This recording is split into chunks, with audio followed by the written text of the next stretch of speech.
கணவன் என்னும் அகதி. அம்மா, நாளைக்கு அப்பாவை வீட்டுக்கு கூட்டிட்டு வர்றோம்மா.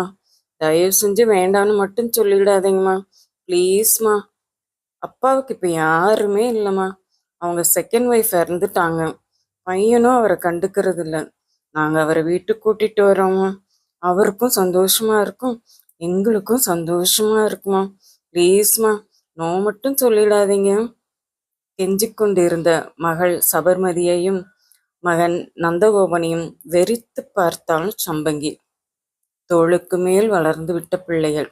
Sabarmati BA final year, Nanda MA final year. இவர்கள் மிகவும் சிறு பிள்ளைகளாக இருக்கும் போதே விட்டு சென்ற கணவன் சத்தியராமன். அவன் ஏன் அப்படி போனான் என்று இன்று வரை சம்பங்கிக்கு தெரியாது. ஆனால் பார்க்கிறவர்கள் எல்லோரிடமும் அவள் கேரக்டர் சரியில்லை, அதனால விட்டுட்டேன் என்று சொன்னதை கேள்விப்பட்ட போது உடம்பெல்லாம் எரிந்தது சம்பங்கிக்கு. ஒரு வழியாக டைவர்ஸ் ஆனது. டைவர்ஸ் கிடைத்த அன்று அவளிடம் கோர்ட்டு வாசலில், ஒரு ஆம்பளை துணை இல்லாம ஒரு பொம்பளையால வாழவே முடியாது, நீ எப்படி வாழ்றேன்னு நான் பார்க்கிறேன், ஒரு நாள் இல்லாட்டி ஒரு நாள் நீ என் கால் வந்து விழுவ பாரு என்று அவன் சவால் விட்டபோது முடிவெடுத்தாள் சம்பங்கி. இனிமேல் எக்காரணம் கொண்டும் இவனிடம் போய் நிற்கவே கூடாது என்று. முடிவெடுப்பது என்னவோ ஈஸியாகத்தான் இருந்தது. ஆனால் இந்த பிள்ளைகளை, அதுவும் ஒற்றை ஆளாக இந்த சமூகத்தில் வளர்ப்பதற்கு அவள் பட்ட பாடு கொஞ்சம் நஞ்சமில்லை. எங்கு சென்றாலும் அப்பா எங்கே, என்ன பண்றார் என்ற கேள்விகள் அவர்களை துரத்தி கொண்டே இருந்தன. அப்பா இறந்து போயிருந்தால் கூட தேவலை என்று எண்ணும் அளவுக்கு அவர்கள் நடத்தப்பட்டனர். ஸ்கூலிலும் சரி, அக்கம் பக்கத்திலும் சரி, ஏதோ அவர்களை கொஞ்சம் ஒதுக்கி வைத்தது போலவே இருந்தது. அதை சம்பங்கியால் தாங்க முடியவில்லை. தான் அவமானப்பட்டாலும் பரவாயில்லை, எந்த தவறும் செய்யாத இந்த பிள்ளைகளும் சேர்ந்து அவமானப்படுகின்றனவே என்று சத்யாவின் மீது பயங்கர கோபமாக வந்தது. ஆனால் எதுவும் செய்ய முடியவில்லை. சத்யா கூட இருந்த வரையிலும் கூட அவன் சம்பங்கியை நிம்மதியாக இருக்க விட்டதில்லை. எப்போது பார்த்தாலும் நெருப்பு துண்டங்களாக வார்த்தைகள், கெட்ட வார்த்தைகள் சர்வ சாதாரணமாக வரும். இவள் எதிர்த்து ஒரு கேள்வி கேட்டால் கூட உடனே கையை நீட்டி விடுவான். அடி ஒவ்வொன்றும் இடியாக இருக்கும். அந்த அடிக்கு பயந்தே பல சமயங்களில் அமைதியாகி விடுவாள் சம்மங்கி. அந்த அமைதி அவனை இன்னும் துள்ள வைத்தது. அவளின் பெற்றோர்களும் கல்யாணம் செய்து வைத்ததோடு எங்கள் கடமை முடிந்தது, இனி உன் பாடு உன் புருஷன் பாடு என்று ஒதுங்கிவிட்டது இன்னும் வேதனையை தந்தது. நிறைய பெற்றோர்கள் திருமணத்துக்கு பின் மருமகனை தட்டி கேட்காமல் இருப்பதால் தான் குற்றங்கள் இன்னும் குறைந்தபாடில்லை. பல பெண்களின் கண்ணீர் நின்றபாடில்லை. இப்படி ஒரு வாழ்க்கை வாழ வைத்தமைத்தான் நாளைக்கு கூட்டிக் கொண்டு வருகிறோம் என்று பிள்ளைகள் சொல்கிறார்கள். பிள்ளைகள் 2 பேருக்கும் தான் பட்ட கஷ்டங்கள் நன்றாகவே தெரியும். அதுவும் சபர்மதிக்கு அம்மாவின் உணர்வு அத்தனையும் அத்துபடி. அப்படி இருந்தும் அவள் எப்படி அப்பாவுக்கு சப்போர்ட் பண்ணுகிறாள் என்பது சம்பங்கிக்கு புரியவே இல்லை. கொஞ்ச வருடங்களாகத்தான் இந்த அப்பா பிள்ளைகள் பாச கூத்து நடந்து கொண்டிருக்கிறது. அதற்கு முன்பு வரை வாழ்க்கை வேறு விதமாக இருந்தது. காலேஜ் விட்டதும் நேராக வீட்டுக்கு தான் வருவார்கள் 2 பிள்ளைகளும். வந்தவுடன் அம்மாவின் பெட்ரூமில் இருக்கின்ற ஸ்நாக்ஸ் சாப்பிட்டு விட்டு அங்கிருக்கிற டிவியை சத்தமாக வைப்பார்கள். சம்பங்கிக்கு டிவி பார்க்கவே பிடிக்காது. ஆனாலும் பிள்ளைகளை ஒன்றும் சொல்ல மாட்டாள். மகன் தீவிரமாக டிவி பார்த்து கொண்டிருப்பான்.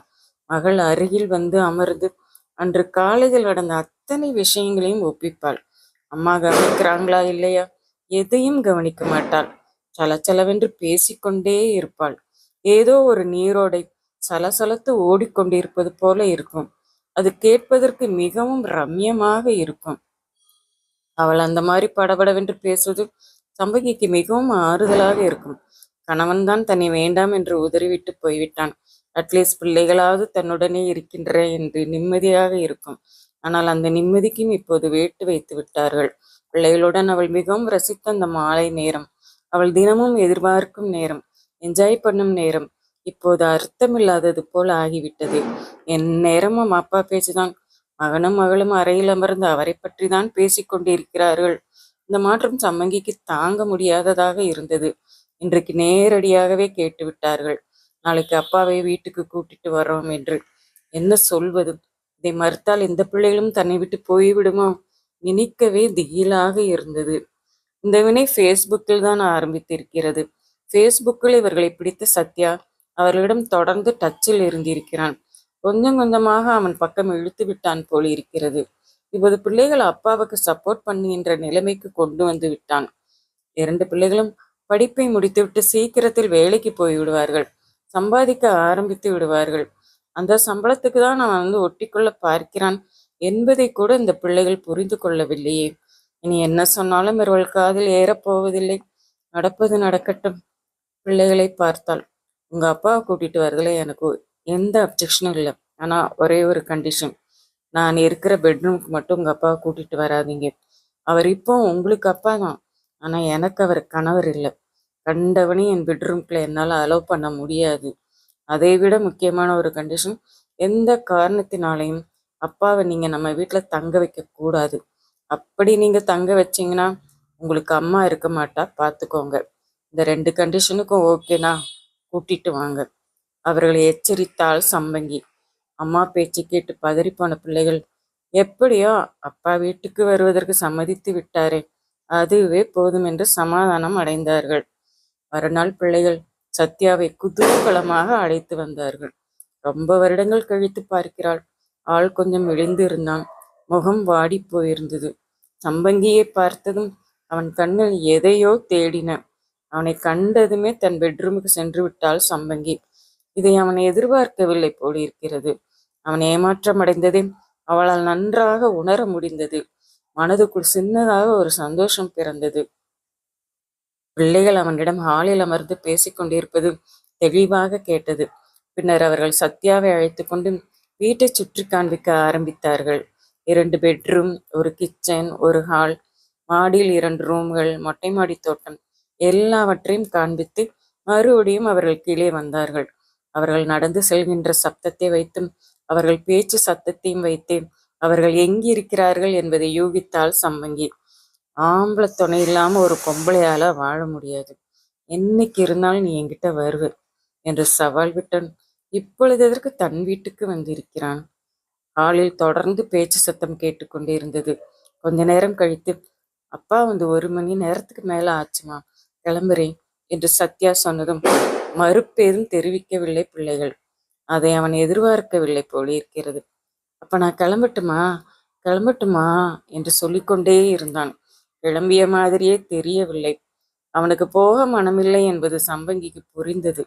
கொஞ்ச நேரத்தில், மகனே, அப்பா வாங்க, நான் போய் விட்டுட்டு வரேன் என்று அவனை அழைத்துச் செல்வது கேட்டது. நானும் வரேன். மகளும் சென்று விட்டாள். ஒரு அகதி போல தன்னிடம் அடைக்கலம் தேடி வந்திருக்கிறான். ஆனால் இல்லை என்றதும் ஏமாற்றத்துடன் போகிறான். வீட்டில் யாரும் இல்லை. தனியாக இருந்தால் சம்மகி. ஆனால் அந்த தனிமை இனிமையாக இருந்தது. அதை கொண்டாட வேண்டும் போல் இருந்தது.